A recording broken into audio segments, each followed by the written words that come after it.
Hello, listeners. Welcome to yet another episode of the Startup Catalyst. Today, the special mentor we have on board is Tushita. Welcome, Tushita. Hi, thank you so much for having me here. So, Tushita, I know you're a content and communication specialist, but probably for many of the Incubity, then the listeners, probably a longer introduction would be needed. So, please tell us a bit about yourself. Sure. So I actually have donned a couple of hats in my career. I started as a development communications professional. My sector has always been the social impact sector, but then I moved into CSR while I was working with PwC. And there I started also working on social entrepreneurship, where we had helped establish the School for Social Entrepreneurs in India. And I actually supported through the designing of the curriculum, getting our first cohort in place, and then, of course, supporting them through their 9-month journey. And subsequently, I moved to South Africa and I had to reframe my career. So I became an independent consultant. I worked with different UN agencies, World Bank, and I currently work with the Abu Dhabi Early Childhood Authority, where I support their ECD, which is Early Childhood Development Startup Accelerator program called Anjalzi. Very interesting. So, yeah, while we prefer having mentors who have pan-India footage, but you have a global footage, so that's an additional plus. Yes. And a lot of startups, not in the early stages, of course, but Yeah. once they mature, they always look at going global, right? Yes. So my first question to you would be, if a startup in India was to look at markets that you have experience in, let's take Right. example of South Africa or Dubai, Hmm. what are a few key factors that are important before they talk about pitching their product? And let's restrict to B2C because that will be easier for pitching Sure, sure. perspective, for understanding perspective. So I think UAE is a great market. It is extremely open to startups, to the startup world and to innovation in general. They have a very robust startup ecosystem. And I mean, beautifully, the government has a lot of amazing programs, like I mentioned about mine, but then there are other programs like MBIRF, which is Mohammed bin Rashid Innovation Fund, which is run out of Dubai. There's Dubai Future Foundation. And the first thing I think the startup needs to really work on, especially when they're applying to a program here, is to really drive home their proof of concept. They do have a lot of stringent requirements. So your MRR, your annual revenue, how much you're making, it needs to be spot on. But more importantly, I think when you want to go to a new market, you need to see how your product or your service can actually help develop the country you're coming into. So I think research from that perspective is very, very important. To study your competitors in the UAE market is very, very important. And yeah, and if you have like a clear cut objective, you know exactly what you're delivering and you know that the country needs it. Opportunities are many in the UAE at least. Very interesting. So I think that's a lot more detailed than what I knew, that Dubai is a tax-free zone and you can come and make as much money as you want and the government won't take away pie out of you. Tell me, is there a physical requirement? Are the startups required to have a registered office in Dubai Yeah. as the first step? And if that's the case, is that a very straightforward process? It is extremely straightforward. So what happens is if you come through an accelerator program, whether it be in Abu Dhabi, in Dubai, or in Sharjah, usually that particular accelerator program will help you set up your offices. So by what I mean is that they will tell you the right people or companies that you can approach. And generally, setting it up is a very quick process, very easy process if you have all your papers in place. And also a lot of support is given from by the local programs to make sure that you register and you are here. Got it. Got it. Got it. Makes sense. And in terms of the consumer products, what are the sectors or segments where you've seen opportunity for outsiders as well? People who might not really know the people, but the Yeah. product will work, right? So I think UAE is currently big on sustainability, climate tech, sustainability tech. There's a huge, so government has a 2030 sustainability plan, which has a big section on innovation and how startups can help fulfill that. That is huge. Fintech is another area. I think any product to do with AI, because you may not know or may know, I don't know. UAE is the only country in the world that has a Ministry of Artificial Intelligence. So Very there interesting. is a huge focus on AI and to leverage AI. And also health tech, because they want to really amp up their health offering. So these other areas, EdTech has always been there, I think, whether it be India or UAE, I think it's sector, it's country agnostic. But sustainability, definitely climate, health, AI would be my top Okay. Okay. ones. Yeah, An important point which the listeners might want to know, is the Ministry of AI a human? he is. And apparently he's busier than the president of the US because he goes everywhere. Wow, that's interesting. You mentioned about the fact that edtech is important, but from an edtech perspective, is curriculum an important aspect here? Are you talking about focusing more towards the soft skills and It's linguists? both. So I think here focus is on a personalized learning. That's big. UAE is again like very high on inclusion. So they Mhm. do like a lot of products which support children on the spectrum, people on the spectrum or people of determination. That's again a very big space. And the third big space is well-being and social emotional learning. Okay. UAE has a high screen rate, especially Hmm. among children and also, I mean, adults, to be Yeah. honest. So there is a lot of focus on how to move beyond it, because a lot of our social emotional learning and skills are lost when you are completely on the screen all the time. So that is again like another big area of opportunity. Okay. And user interface in English is totally okay, or there's Absolutely. Absolutely. So English is the most spoken language here. Mhm. But there is like, because you would, if you come to the UAE, the expectation is that you would customize your solutions to make it more appropriate to the culture of the UAE. Mhm. And it's always good to translate into Arabic as well. And Okay. a lot of startups that I've worked with here or supported here, they have started as an English interface, but then they quickly migrated all their content and changed them a bit and adapted them a bit, and made it Arabic. So that actually helped them expand their reach more. And for the localization into Arabic, are there learning a lot of companies locally which are Lot doing of the business? companies, lot of freelancers. UAE has a very, very vibrant gig economy, so Mhm. finding experts is not the problem. I think the main focus any startup needs to have is to sort of develop the right kind of partnerships. Mhm. And if you have the right kind of partnerships with government entities like the ECA, then we also help in localizing the content, Okay, as an very interesting. example. That makes sense. And what are the opportunities as far as funding is concerned? Are there a lot of sources for funding? Does it include both equity and debt, or it's more on the equity side? So it is both. Mhm. It completely depends on how you are coming, if you're coming directly or if you're coming through an accelerator program. My suggestion is always that you come through an accelerator program because it's the quickest way for you to understand the market dynamics. Mhm. But also, each accelerator program provides their networking and partnerships, and they help you build those partnerships. Mhm. And that is also including the investor community. So just to give you an example, Hub 71 is the biggest biggest startup sort of a company which operates out of Abu Dhabi, and they have amazing investor roadshows that they do Okay. for the startups who they have selected for their program. So it's very easy for the startups to then just know what the market is and know who to go to, and yeah, just get it going. And there are a lot of amazing events that happens that can give you access to such investors directly. Got it. Got it. And you mentioned you moved to Dubai recently, Abu Dhabi recently, but before that you were in South Africa. Anything Yeah. that you'd like to share about the ecosystem there?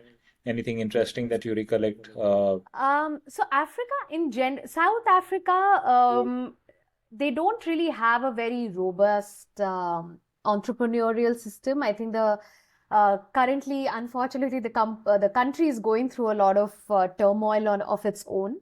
Mhm. So I think Africa in general, because I supported Ashoka there, Ashoka Fellows, um, and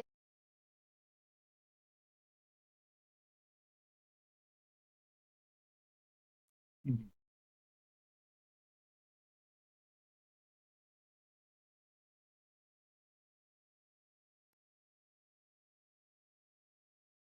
Mhm.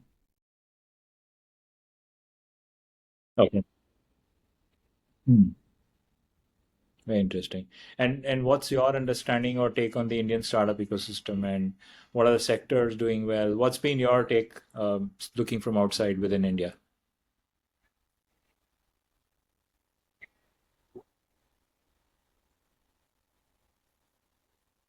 Hmm.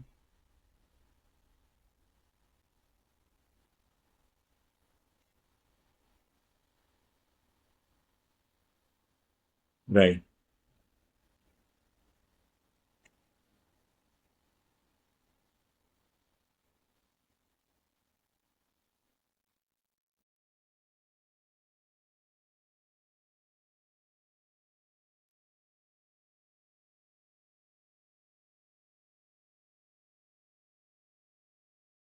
Hmm.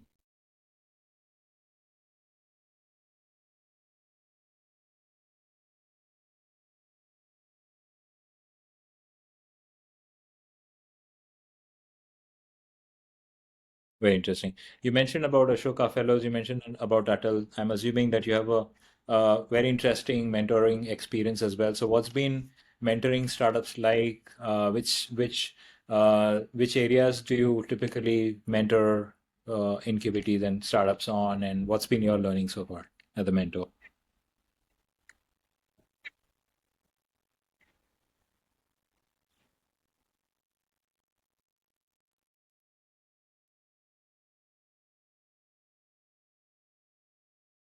Mhm. Right.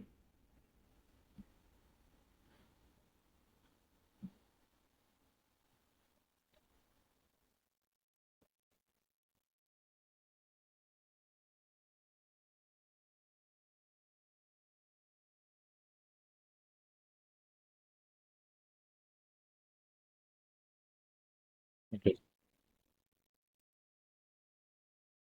Okay.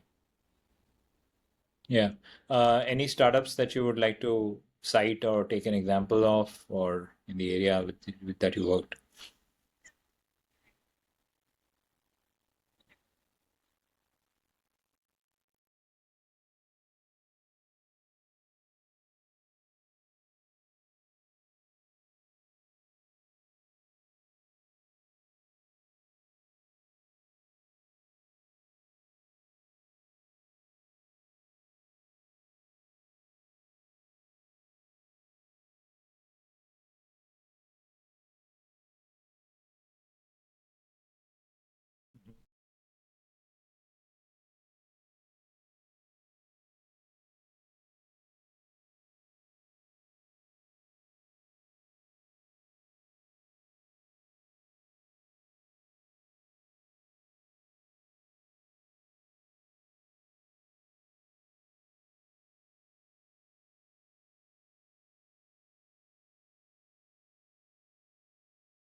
Hmm. Very interesting. And you mentioned a couple of times the social impact sector and the CSR sector. Is there money to be made in these sectors, or it's more like charity?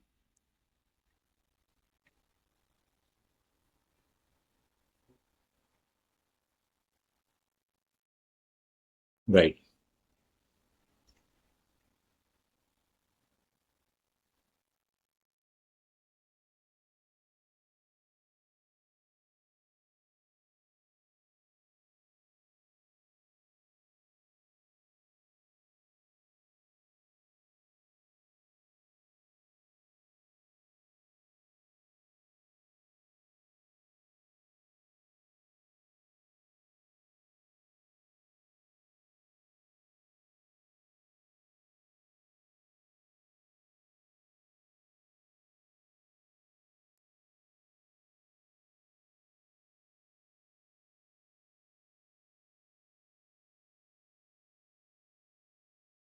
Mhm.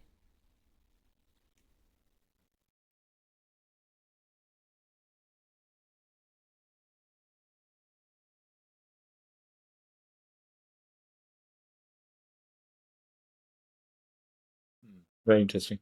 And from a perspective of longevity, or in terms of the width, the breadth of offerings, are these applicable? Can you look at a large market when you have a social impact, or do you typically narrow down to the requirements in a particular region and then you get restricted there? What's been your experience overall?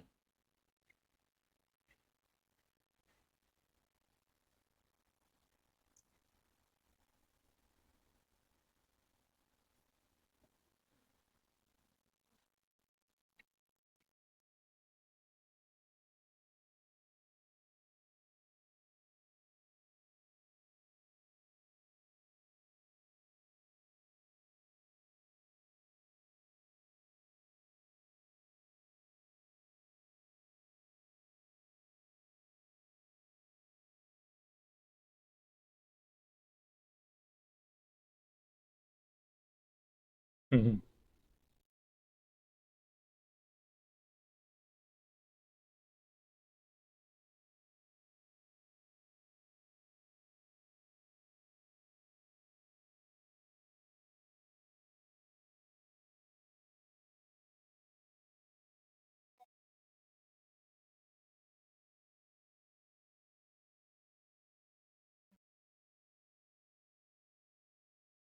Okay. Very interesting. And typically, my experience tells me that a founder struggles a lot when he or she gets into entrepreneurship. What are your views on what are the few key challenges which founders need to be prepared for when they start their entrepreneur journey?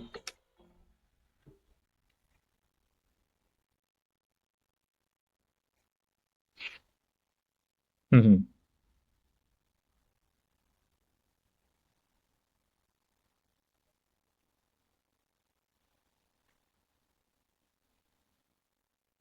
Hmm.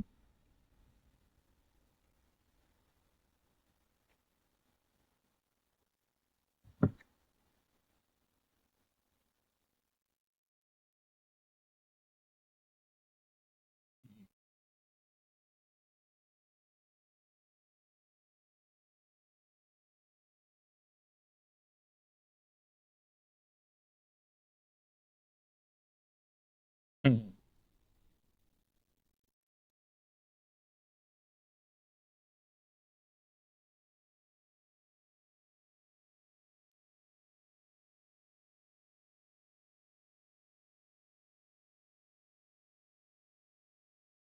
Hmm.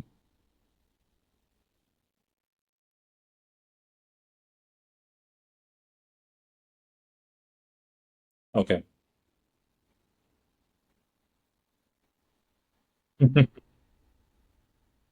Yeah, yeah. And every startup ecosystem has its share of failures. What are the areas which typically bring down a startup? Which are the aspects on which typically founders fail?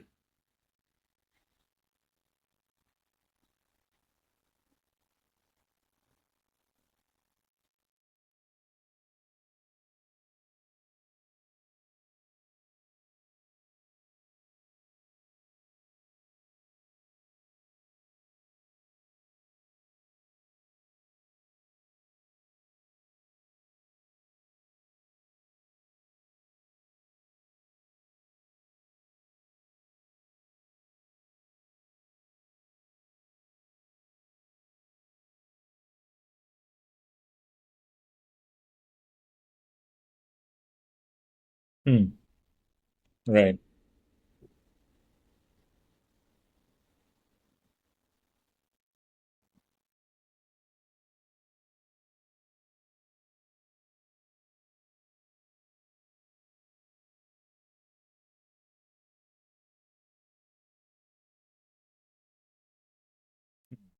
And you mentioned that you do a lot of mentoring around marketing, branding, and communication. So, what are the aspects on marketing, branding, and communication which a startup should really be very focused on or should take care about?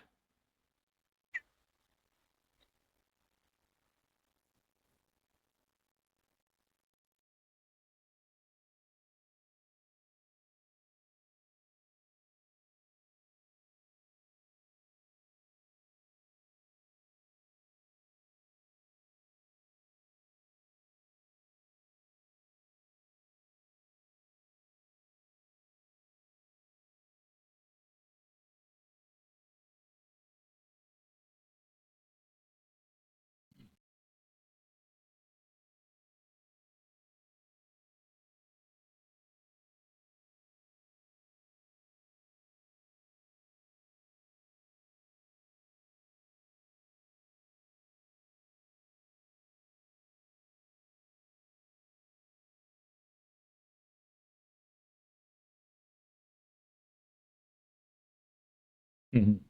Got it. Got it. That's good set of points. Burnout is something which has been observed a lot among startup founders, especially the millennial generation is very different, and they are not having that level of resilience or patience, for that matter.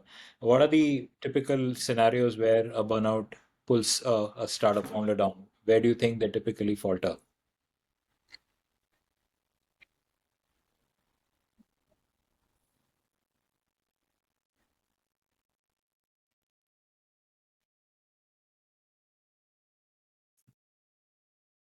Yeah.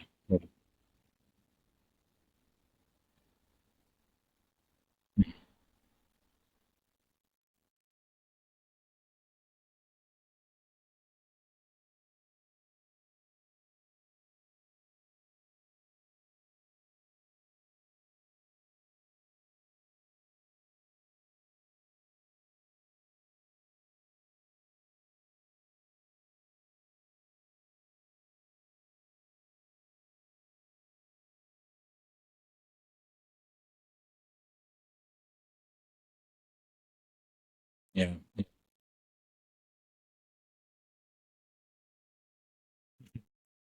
True, true. No, that's interesting. I think a couple of points that you touched upon resonate with me as well because when people talk to me about what I do as a startup mentor, I tell them I spend more time telling entrepreneurs not to do a lot of things rather than to do. And the second aspect is on the loneliness of being a startup founder. We often come across a lot of startups where the husband and wife are the co-founders. What's your view? I mean, should your wife be a co-founder or the other way around? Should your spouse be a co-founder? Is that good or bad?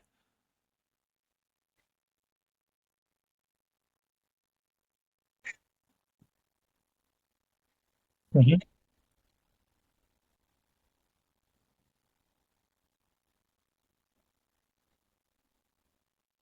Hmm.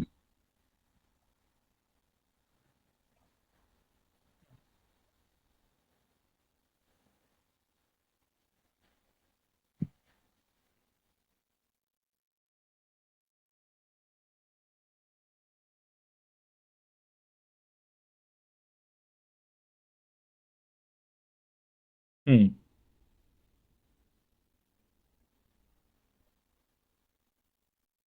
Yeah,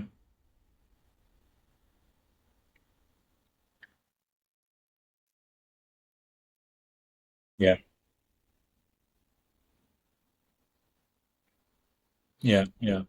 No, I think it's interesting because I've seen a lot of startup founders going through a rough time in their marriage life simply because the quantum of time that they spend in the startup, they're not able to focus on the home side. And obviously, it brings in a lot of differences and distances as well. However, it's funny that it's coming to my mind as we are speaking, but two of my most successful investments, two startups, both the husband and wife have been co-founders, and both of them have had a baby in the last 2 years. I mean, you typically put off becoming a parent when you're involved in a very highly involved startup. But they've done that really well with the company doing well while the entire baby generation process was going on, which of course is a great testament to the founder's ability to multitask and to ensure that the balance at work is not disturbed, even if there is such a huge event like having a baby happening at home.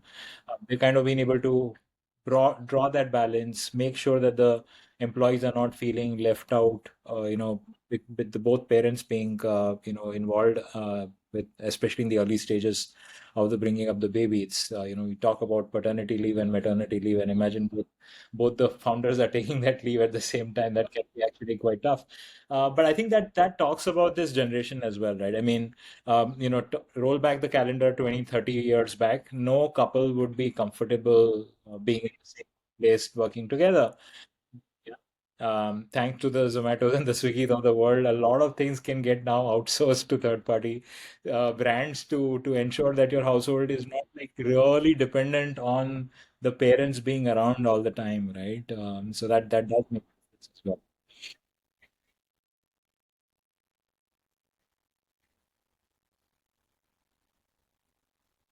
Mhm. Yeah, yeah.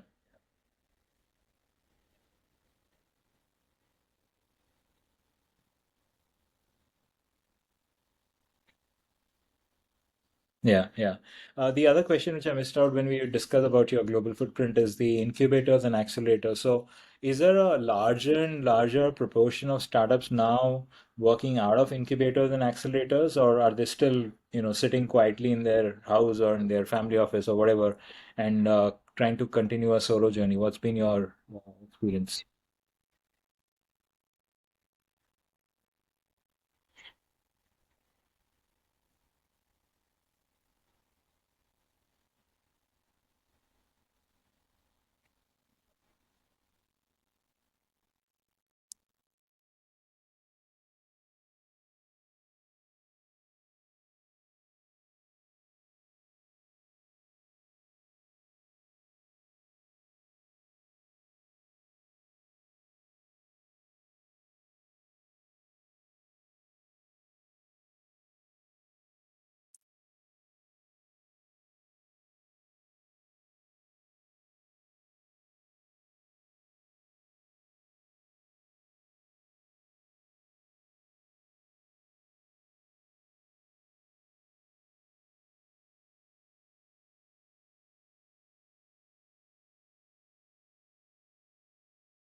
That's true. That's true as well.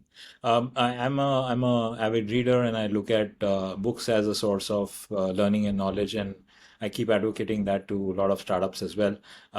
Any books that you would advocate to these startup founders?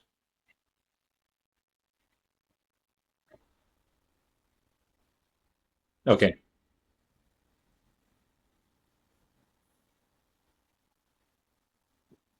Okay. Hmm.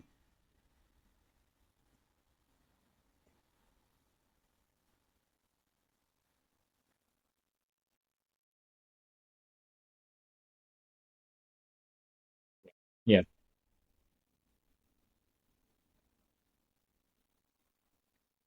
Hmm.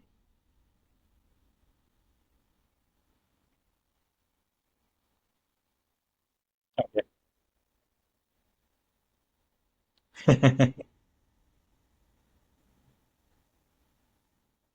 Oh yeah, Fair Night, of course. Yeah.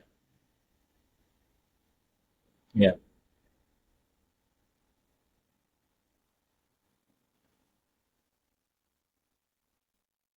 Yeah. Yeah, yeah.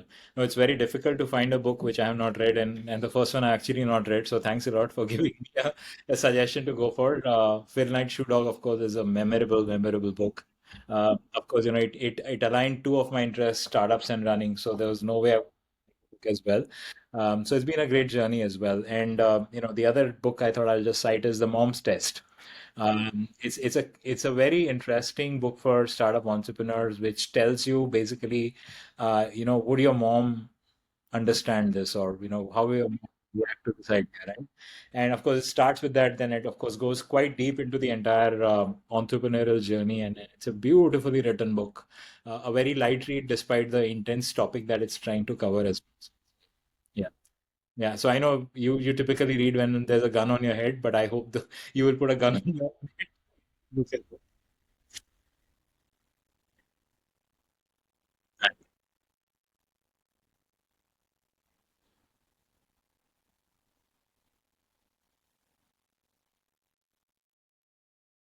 Okay. Got it. Got it. That makes sense. Pleasure. Last thing where the mics swivel around. So what's the question you have for me?